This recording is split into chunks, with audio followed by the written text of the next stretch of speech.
Are you sure your eyes are okay? Like, really sure? Yes, Pinky, my eyes are just fine, Applejack replied wearily, giving her another reassuring smile. It was the 6th or 7th time Pinky had asked the question, and each time Applejack's grin grew a little more strained. There wasn't any damage done. Don't get yourself worked up about it. I'll be right as rain in a day or two. That's really good news, said Twilight from across the cafeteria table, hoping to cut Pinky off before she forced Applejack to repeat herself for an 8th time. I mean it. I was worried something serious had happened. After the unpleasantries of her morning shower, and with memories of what happened the previous night still fresh in her mind, Twilight had jumped for joy when she had finally spotted Applejack waiting for her at one of the nurses' stations. She had barely managed to say goodbye to Nurse Coldheart before bombarding Applejack with questions. How are your eyes? What happened to Rainbow Dash? Are you feeling well? Applejack was weathering them well, answering as best she could while the two had made their way to the cafeteria. The morning had only improved once they had met up with Pinkie Pie. The presence of two of her good friends, both wearing honest smiles, had been a soothing balm to her nerves. Lost in the conversation with Applejack, she hadn't even noticed at what they had been served for breakfast. She had run on autopilot, following along as they took their seats, fully absorbed in finding out everything that had happened since yesterday. That had been 10 minutes ago. Her tray rested on the table, untouched. As she looked at them both, she could almost convince herself that everything was normal, that everything was as she remembered. Her eyes lingered on Applejack's bandages. Almost. I can appreciate how hard it was for you two, but I'm fine now. Honest, Applejack said, injecting her voice with as much confidence as she could muster, which only made her accent come through even stronger. I've just got a few scratches. Heck, I've gotten worse picking weeds back on the farm. There ain't any reason for the two of you to worry, all right? Twilight nodded when Applejack looked her in the eye.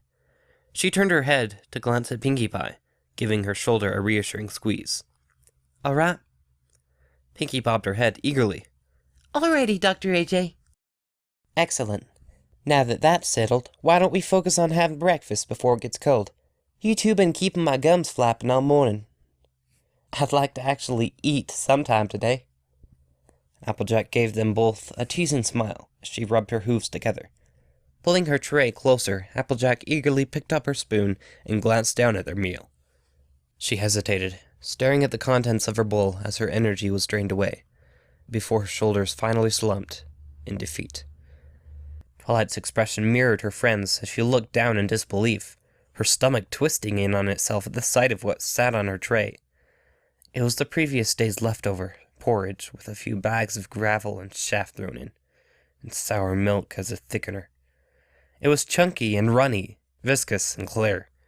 It was a scale model of a fetid and stagnant bog attempting to be passed off as a meal. It looks like snot, Pinkie Pie said, scrunching up her face and sticking out her tongue, but sounding more amused than disgusted. This isn't food. This is a crime against cooking, added Twilight, channeling a bit of rarity in her look of pure abhorrence. At least it's warm, Applejack offered, after she and Twilight glanced up at one another, the doctor doing her best to put things in a positive light. It was part of her job not to be negative around the patients, but Twilight could tell that under her forced smile, she was wishing she had brought something from home. And it's all we've got this morning. So, tuck in? The unicorn made no move to pick up her spoon. Applejack's weak smile faltered and gave way beneath Twilight's unconvinced stare. Reluctantly, she returned her attention to the quivering mass that lay in her bowl. She pressed her spoon into the depressing concoction slowly, as if fearing it might attack. Upset by the violation, it resisted her efforts to pull free, unwilling to release its grip upon her spoon so easily. She tried harder. There was a wet pop as it finally came free. It was a dauntingly large mouthful, excess gunk dripping over the sides like chunky molasses. All three mares stared with morbid fascination as she lifted her spoon higher, their eyes tracing each lump that dripped over the sides and fell back into the bowl to land with a horrid plop. It even sounds like snot, said Pinkie. Twilight nodded dumbly. It's perfectly fine, you two. It just looks odd is all. Twilight couldn't tear her eyes away from the dripping mound of goop clutching Applejack's spoon. Are you sure about that? I mean, you were still recovering from your wounds. She had the feeling her words had managed to upset the doctor inside Applejack. She gave both of them a stern frown. Yes, I'm sure. It's perfectly fine, and both y'all need to eat your breakfast. Look, I'll show y'all that there ain't nothing to be afraid of. Mustering her courage, Applejack shoved the spoonful into her mouth before she had a chance to stop herself. No pony moved for the longest time. Twilight didn't know whether to be disgusted or amazed when Applejack finally pulled the spoon free, the white plastic perfectly clean. Eventually, Applejack forced her jaw to start moving, her left eye twitching slightly. Her chewing was robotic, but quick, with steadied pace of someone trying to get through something without having to think too hard about it. After she was done chewing, Applejack tried to swallow, but it was soon clear that she was struggling. Twilight couldn't tell if it was because of the taste or if the food was fighting back. With a grimace and a painted expression, she finally managed to finish her bite of the meal. How did... Twilight's question was interrupted by a raised hoof as Applejack made a grab for the styrofoam cup resting on her tray. Throwing her head back, Applejack downed the instant coffee in one smooth motion before gasping like a swimmer coming up for air. Twilight waited for her to catch her breath. So, how did it taste? The doctor did her best to compose herself. It wasn't that bad. It wasn't that bad, she declared hoarsely. Twilight gave her a disbelieving look. What? Okay, fine. It ain't great, but it is edible. She paused. Just, start small, alright? Her friend's words did little to assuage her concerns about what she was supposed to willingly put in her mouth. Twilight shifted her eyes between Applejack and the lumpy mess before digging in with her spoon. I need the energy if I want to keep going today, she told herself. I need the energy if I want to keep going today, she told herself as she pushed the spoon past her lips. She regretted it instantly. She never would have imagined that it could top yesterday's dinner, but Broadhoof's cafeteria workers had managed to really outdo themselves. What was placed upon her tongue was both tasteless and disgusting. The gray-brown sludge had the consistency of book paste and left a slimy residue behind that she feared would never leave. Desperation overtook her as she swallowed as quickly as she could, hoping to get the mouthful down before she could rethink which direction she wanted it to go. Applejack failed to hide her amusement as Twilight made a mad grab for her own cup. Oh, sweet Celestia, that is vile, she declared once she had finished gargling her coffee, the searing and bitter liquid scoring her mouth clean. She fought down the urge to scrape her tongue along her teeth. She turned her narrowed eyes on Applejack. You said it wasn't that bad. Applejack tried to look apologetic. Well, you really do need to eat something, what with all your medication and all. It's my job to look after your health, Twi. And would you have eaten anything if I told you how bad it was? She glared at her friend, but her anger quickly fizzled away. Well, I can't be that upset with you, not after making you try it first, she admitted with a smile that Applejack happily returned. Still, this is probably the worst thing I've ever eaten in my entire life. Oh, it ain't nothing. When I was a little filly, Big Mac once got me to eat a slice of dirt pie. Twilight nearly choked. Wait, what? How did he get you to do that? He was playing Truth or Dare, and he said I would be a chicken if I didn't. So I ate the whole thing, worms and all, just to prove the big galoot wrong. I don't think I've ever met a more stubborn group of ponies in my life than your family, declared Twilight with a grin. There was an odd look on Applejack's face, but it vanished when she chuckled. Yeah, well, it was all worth it when I got him back later. And this, she gestured at their bowls, is not that bad. It's just a little overcooked. Or undercooked. Or both, I don't know. But it's not that terrible, once you get over the shock of that first bite. You can't be serious. This is probably the worst thing to ever come out of a kitchen that didn't end up killing some pony. Okay, I admit, it ain't exactly restaurant-quality grub, but it ain't going to make you sick. It's just barley oats, I think, and you really do need to eat. I have serious doubts that this is better for my health than going hungry. Twilight, all kidding aside, your medication will give you an upset stomach if you don't get some food in you. The unicorn exhaled. Fine. She quickly swallowed another small spoonful, giving Applejack an exaggerated grimace. There, see? I'm eating. I'm just taking my time, giving my body a chance to acclimate itself to this sludge. And you call me stubborn, said Applejack, her eye roll as equally exaggerated as she forced herself to swallow some of her own breakfast in turn. She coughed. You know, I'm starting to look back on that dirt pie a little more fondly. Twilight laughed. All it needs is some sugar, Pinky stated assuredly as she filled her mouth with another heaping spoonful, swallowing it without hesitation. Oh, and some cinnamon would be nice. And some milk. Maybe a little butter, too. And maybe some maple syrup. But besides that, it's still pretty good.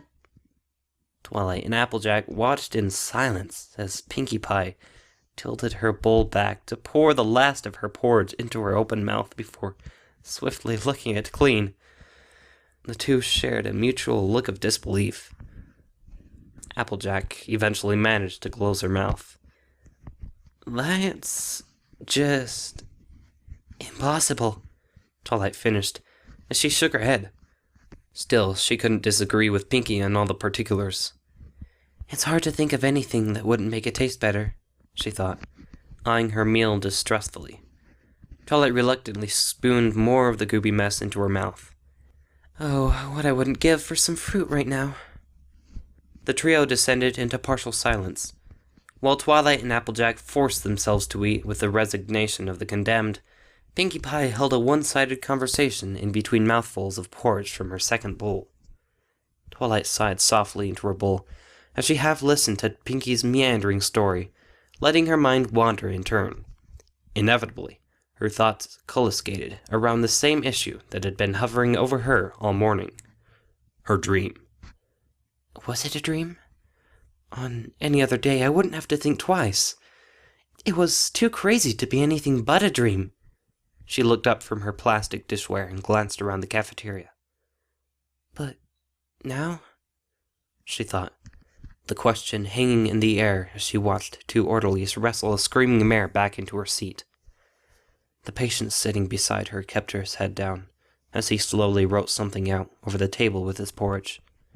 Past him, she could see another set of patients being fed by a bored-looking nurse. Now, everything is crazy. Returning her attention to her friends, Twilight took a steadying breath, their presence giving her the strength to push away what little fog still clung to her mind. As much as she thought of herself as a reasonable and logical mare, she knew better than anyone how she could let her doubts and anxieties get out of hoof. But not today, she promised herself. The confidence was a welcome change of pace. Warmth saturated her body, the fire of her conviction visible in the set of her jaw and the confident gleam in her eyes. Today is going to be different. Today I'm going to use my strengths. Today I'm going to keep organized. Today I'm going to fight back against whatever sent me here to this broken place. I am Twilight Sparkle, protege of Princess Celestia, and bearer of the element of magic. I can handle this challenge, just like I have overcome all my previous tests. I am here with my friends, and there is nothing that can stand in my way. I can defeat this world's lies with the 3 greatest weapons known to ponykind: research, studying, and deductive reasoning. What was that, Twilight? Applejack's question yanked Twilight back to her senses. She blinked at her friends, meeting the gaze of the curious doctor and the equally curious patient. Huh? Applejack shrugged. I just thought I heard you say something is all. Me too, Pinkie Pie added. It sounded like something about researching studded duck seasonings.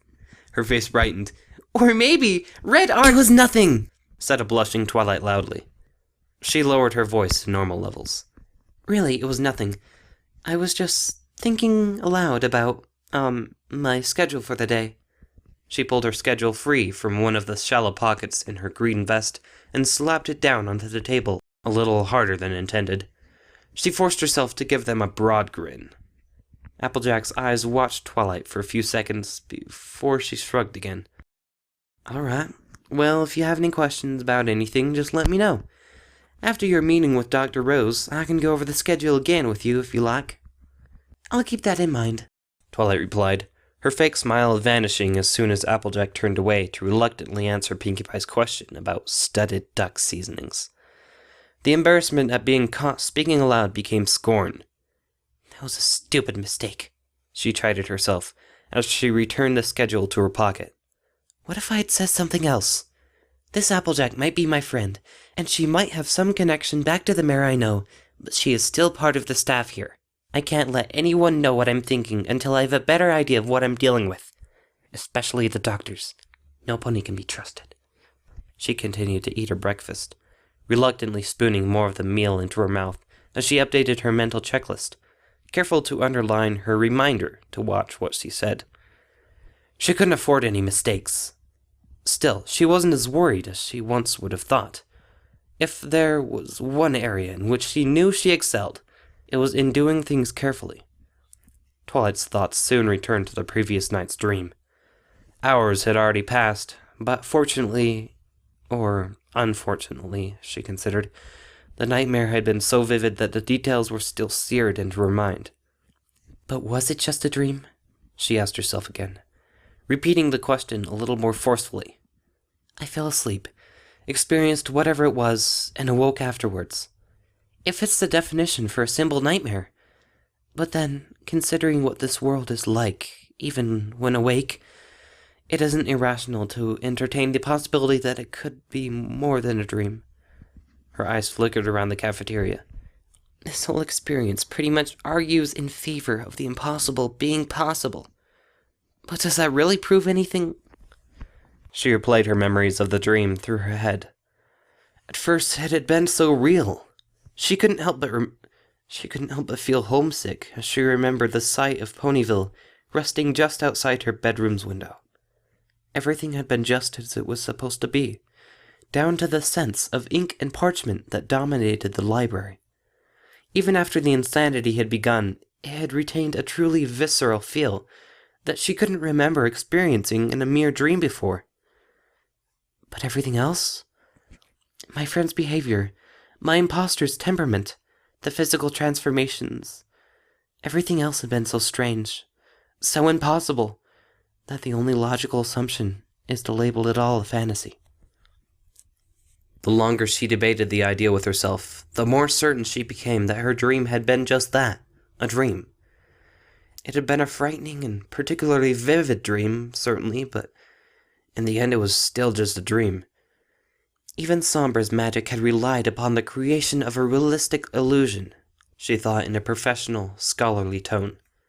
Memories of school debates and oral examinations passed through the back of her mind as she continued her inner dialect. That's what made it so effective. You could subconsciously believe the illusion because it played off of your fears while giving you no room to doubt it. Your own doubts made the scenario seem realistic. But dreams are not limited to keeping themselves within the realm of believability, even though you might think they are real at the moment. When I dreamt that I was an alicorn, not for a moment did I ever question why I suddenly had wings and was able to fly. It was only after I woke up that I could recognize how absurd such a sudden transformation was. Like then, my nightmare's illogical and impossible nature is readily apparent when I reflect back upon it. While my appearance within this world defies logic, the hospital doesn't have hungry shadows or ponies with melting faces. This world is as real as anything, even though it's some strange alternate dimension or magically altered reality, or some other scenario I haven't yet come up with. But last night's affairs was just a dream, and that's that, Twilight thought with a final nod, considering the matter settled. Picking up her spoon, she returned to her meal, focusing on something other than the lingering questions at the back of her mind. despite attempting to make her logical examination of the question definitive. She couldn't banish all of her doubts. She sighed. Big change there. Ever since I woke up yesterday, I've been doubting everything. I'm a stranger in a strange land, and the strange dreams aren't exactly helping me stay focused. The last few words echoed within Twilight's mind as she paused, the warm touch of realization passing over her mind like the dawn sun cresting over a sloping hill. And ever since I woke up, they've been giving me pills and unknown medication. They've been drugging me. Dozens of suspicions and theories came together in an instant, and Twilight didn't know whether to revel in her success or hit herself for taking so long to make the obvious connection. The only thing she knew with certainty was the surge of righteous anger that welled up within her breast as she glared at the oblivious Applejack. The dreams, the argument with the bathroom mirror, my mood swings. They've been drugging me to make me believe I'm crazy. That's why they wouldn't give me a medical reference, so I wouldn't know what they were poisoning me with. They want me to believe I'm crazy and give in, because... Twilight's thoughts trailed away. Wait, why would they need me to believe I'm crazy? They already have me locked up, and every pony already thinks I'm insane. Isn't what I believe irrelevant to them at this point? She sagged down into her seat like she had sprung a leak. She quickly erased a couple of lines from her internal list. All right, so it doesn't explain everything, but it's the most rational theory yet. It just has some flaws that need to be ironed out. Despite her tendency towards focusing on the negative side of things, Twilight was pleased at how much confidence she still felt. Of course, confidence is no excuse for not doing everything step by step. Finishing off the last of her lukewarm breakfast, she began running through her checklist once again. It irked her that she didn't have a quill and parchment handy so she could create a physical version, but she refused to pay it any mind. The last thing she needed was to leave clues behind for others to figure out what she was planning. A soft chiming sound filled the air, dragging Twilight's attention up from her empty tray and away from the imaginary scroll that had been floating in front of her eyes. Okay, girls, breakfast is over, announced Applejack as she stood up, answering Twilight's unspoken question. After stacking their trays for cleaning, they followed Applejack towards one of the exits, passing other ponies milling around in loose lines. Just before they reached the door, the doctor turned back to look at Pinkie Pie. Pinkie, go ahead and line up with your group. Me and Twilight have to see Dr. Rose. Aw, I want to spend some more time with you, she pouted. I was hoping Twilight could be in my therapy group today. Pinkie glanced at the unicorn as her frown reversed itself into a large grin. Today is show and tell day, and that's always fun for a laugh. And you look like you could use a laugh, Miss Super Serious Face. Twilight pulled her head back just in time to avoid having her cheeks pinched, her look of irritation only making Pinkie's smile grow larger. I don't... Twilight started to protest, but Pinkie simply cut her off. Oh, no. You definitely need a good laugh. I'm the expert on that sort of thing. I know when a pony is feeling down in the dumps. It's my special talent, she declared, as she turned herself to reveal the familiar 3-ballooned cutie mark. The cutie mark not covered in scars. Twilight glanced away, trying to keep her dark thoughts from showing on her face. But I can always tell when a pony needs some cheering up, and the best way to make some pony happy is with a party, Pinkie continued over Twilight. Just, they don't let me throw parties. But if I could, I'd totally throw a cheer-up Twilight party. Oh, and I could combine it with my Dr. AJ Isn't Her party, too, she added, glancing over at the doctor. Twilight opened her mouth. Well, you two will have plenty of time to spend together later, Applejack interrupted, earning an irritated glare from the unicorn as well. You can tell Twilight all about what happened when you see her in school this afternoon. But you need to scoot, Sugarplum. She tapped her watch. If you're late lining up with your group, you won't be able to spend time with us. So go on, and just tell us all about it next time you see us. Pinkie Pie nodded with eager obedience, her disappointment vanishing the moment Applejack promised they would all meet up later. Oh yeah, I forgot all about that. I'll be able to give you both all the fun details later, she said loudly, waving over one shoulder at the other two mares as she trotted away. "See you later, Dr. AJ! See you in class, Twilight!" They both waved back as she was swallowed up by the crowd. "Well then, let's get going," Applejack said with relief as she ushered Twilight towards the door. She set off at a quick pace, forcing Twilight to canter along beside her. "Rose wanted us to get there a little early, so we need to hustle. He wanted to give you plenty of time so that there wouldn't be a repeat of yesterday's, events." She glanced over at Twilight, her expression softening with concern. "You need to trust him, Twi. The best thing you can do is be open and honest with him. He'll answer all your questions and try to explain things." Explanations were something Twilight desperately needed. There was no way she could ignore that point.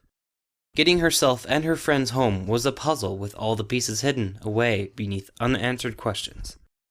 Her thoughts were filled with theories and conspiracies and suspicions about the world she was trapped in, each one a possibility, but with disturbingly little to back it up.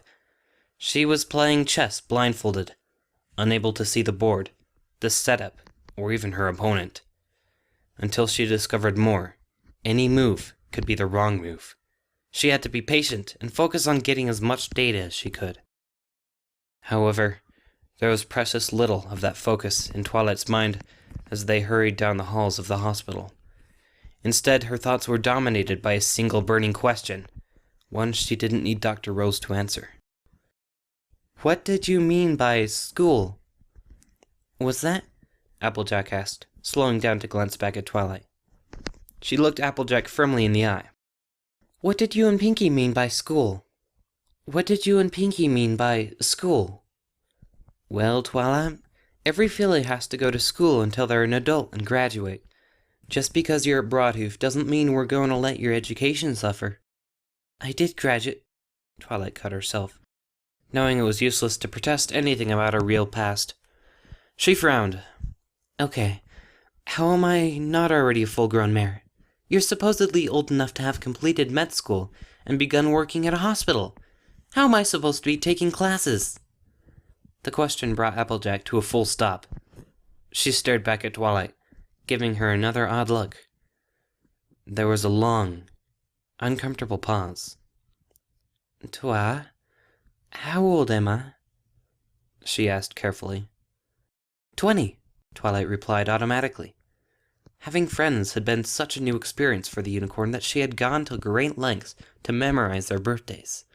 Her books had stressed that remembering birthdays was a vital part of maintaining friendships, and Twilight was nothing if not studious.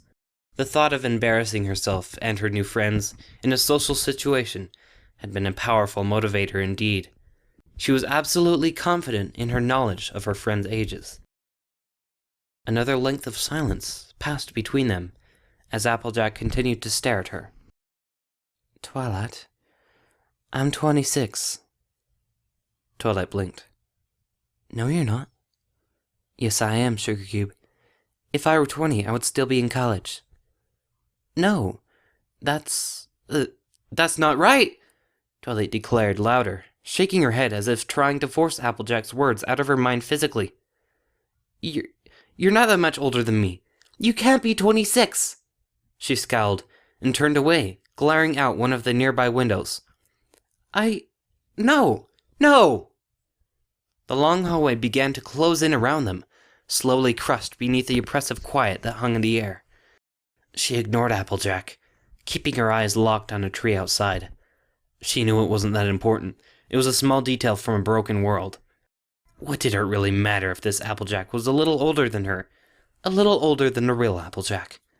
It had so many other things wrong with it that her friend's age was inconsequential in comparison. Twilight knew and believed that fact with absolute certainty, but still felt her heart racing. She continued to gaze outside, running the revelation over again within her head, trying to figure out why the thought of Applejack being older had her so upset. She didn't glance over when she heard Applejack move closer, the doctor's stride careful and measured. "Twilight, how old are you?" The question froze Twilight in place. Her ears flattened against her skull.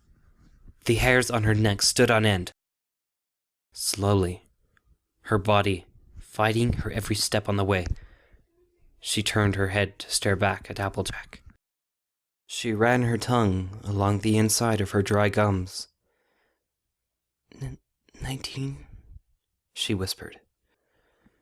Applejack's expression shifted from concern to pity in a heartbeat, but her soft eyes did nothing to soften the thunderous blow against Twilight's resolve. The unicorn struggled to keep her knees from shaking. When Applejack said nothing, Twilight spoke instead. Applejack, how old am I supposed to be? Despite her prompting, Applejack still hesitated. She glanced away.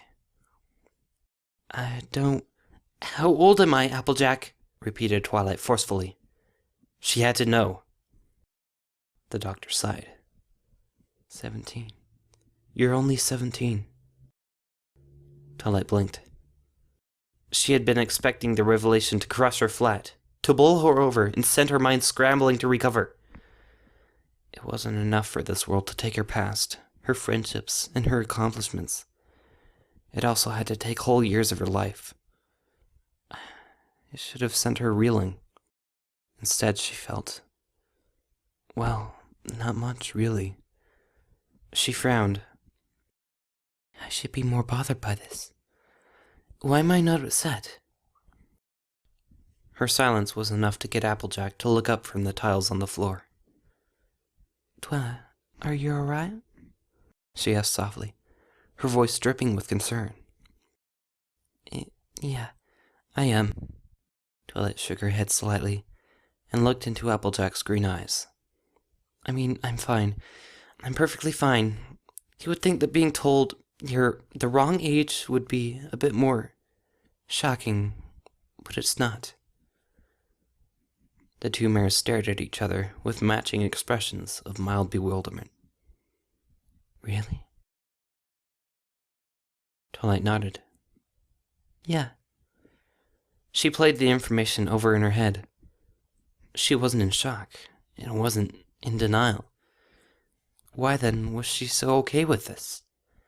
She was supposed to be some insane patient with amnesia, and everything clicked. Her sudden grin caused a flash of concern to cross Applejack's face, but she ignored it. Ha! Don't you see? That's just more proof that I'm right! It's more evidence that I'm not crazy after all! Laughed Twilight, all of her previous worry flowing out of her in a burst of excitement. Despite herself, she did an excited and graceless dance in the hallway. Twilight, Applejack began, but Twilight cut her off. No, Applejack, please, hear me out, she said as she excitedly hopped over to Applejack, pushing her head in close to the doctor's and giving her a beaming, confident grin. Dr. Rose told you that I might be suffering from some retrograde amnesia due to my new treatment, correct? Applejack stared back. Correct? Yes, that's correct, but I don't see... Well, there's your evidence that something isn't right, Twilight declared, pulling back and doing a little spin in celebration. Don't you see? See what? Twilight planted her hooves and struck a confident pose. That means he is either lying or this world really isn't mine. She felt like she were back in front of the class, delivering some perfectly researched and endlessly practiced report on magical theory. It wasn't just that she was right. Now she had some firm, solid, and undeniable proof to back herself up. She ignored Applejack's disbelieving look and continued. Retrograde amnesia doesn't work that way. Not when I still have all my memories.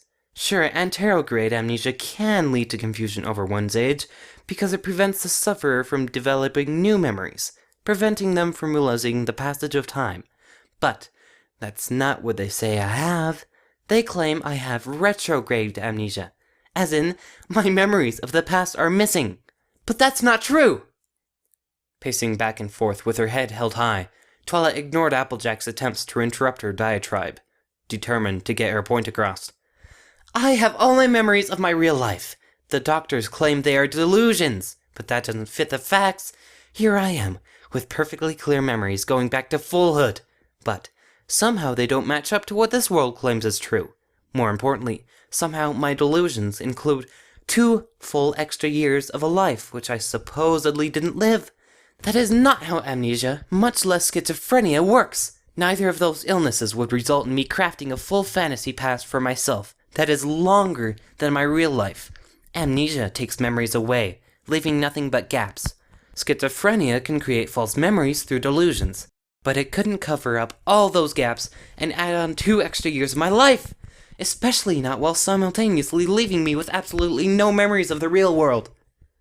Turning to face her friend, Twilight leaned forward until her face was just inches away from Applejack. Come on, Doctor. Really, think about it. How is it that my memories are perfectly fine going back as far as I can remember, and yet I've somehow lost every single detail about my real life? How can I remember everything from my school years, from a life in Canterlot that supposedly never happened, and not have a single memory about Broadhoof? How is it that I have 2 extra years worth of memories from something that you all claim didn't happen, but not anything about this entire hospital before yesterday morning? She jabbed a hoof at Applejack. Does that make any sense? Does that match any of the magical knowledge you've been taught over the years? Well, Applejack stammered, her indecision only fueling Twilight's sense of triumph. No, it doesn't! And you know this doesn't fit what you have been told either. I can see it in your eyes, Applejack. You're starting to doubt the official story, which is good. I knew I could count on my friends. Whatever has sent me here, whatever caused all of this, it just doesn't match up with the medical explanation. Twilight's look of relieved victory switched to a desperate appeal. Applejack, I need your help if I'm ever going to get back to my own home. But you need to know the truth. I'm not supposed to be here, locked up like this. I don't know if this is some alternate dimension, and I've replaced a truly insane Twilight Sparkle, or if something has twisted reality round so everyone thinks that I'm supposed to be locked up. But it's just not true. In my world, the real world, I really am Princess Celestia's pupil. We were close friends in Ponyville, Applejack. I've met your family, helped out on the farm, and we've gone on adventures together. I'm the element of magic, while you, Applejack, you're the element of honesty. I know you can see that I'm speaking the truth here. We need to get out of here, so I can set things right. I know this is a lot to process. You need to get this magical limiter off my horn so we can... That's enough, Twilight! Applejack shouted, taking a step forward. I am not going to sit here and let you continue to delay our meeting with the doctor so you can try to convince me to take off your dampening. That isn't going to happen. Twilight's eyes widened in alarm. But no. No buts. We are not going to have this discussion now, and you are not going to convince me to let you harm yourself by taking off your limiter. It's for your own health, and for the health of those around you, that you're silenced. And I don't want to hear any more about this, you understand? Cold claws drove themselves into her lungs, causing her breath to catch in her throat, as her chance of freedom began slipping out of her hooves. Do you understand? Applejack hissed, taking another step forward. Twilight nodded weakly. Yes, she answered, her voice barely audible, even in the silent hallway. Good. Now follow me. We're already late enough as it is. Her words were delivered with a finality that brooked no disobedience. Without another glance, Applejack turned back around and headed off down the corridor at a quick trot. The clip-clop of her hooves, a staccato soundtrack to Twilight's disbelief. Why? Why won't she believe me? The thoughts pounded in Twilight's head as she obediently followed in Applejack's wake. She ran through her words again and again, trying to figure out where she had erred. It didn't make sense. Surely Applejack could see the truth.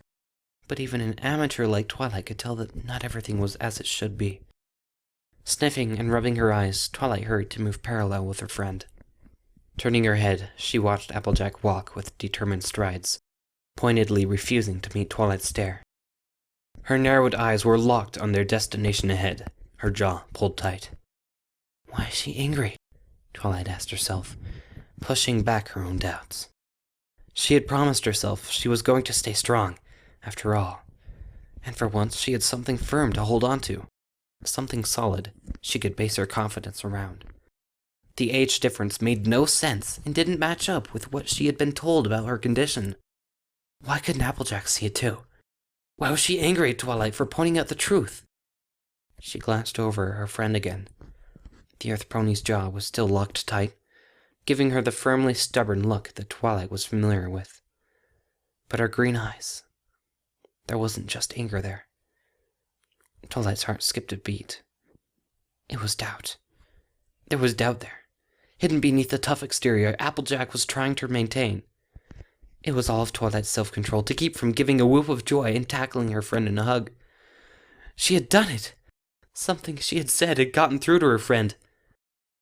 Even if she doesn't believe me yet, she's at least asking questions.